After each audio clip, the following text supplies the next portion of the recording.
I know the weekend is still a few days away, but if you want to finalize your menu ahead of time, I have a suggestion for you and some tips from a local head football coach.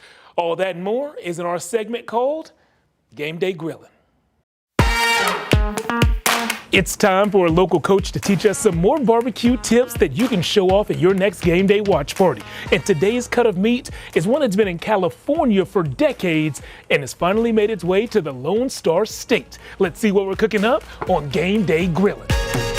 Tri-tip is on the menu. This cut is essentially the bottom of the sirloin, and it's called tri-tip because it has 3 distinct points and a distinctly delicious flavor. We put it on the smoker.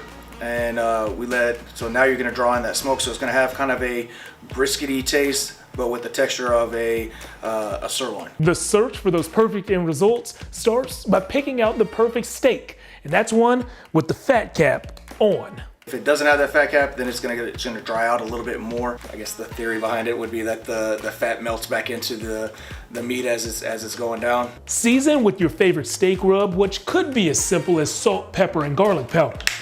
Next is when your meat meets the grill. We're gonna cook this thing fat side up at 220 degrees, keeping an extra close eye on internal temperature.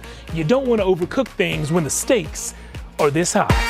We'll let it cook to, we usually go right about 141, 142 on the internal temperature, let it rest. Low 140s is the goal, so we'll smoke it on low heat until about 130. Set the steak aside while heating a grill or griddle to at least 500 degrees.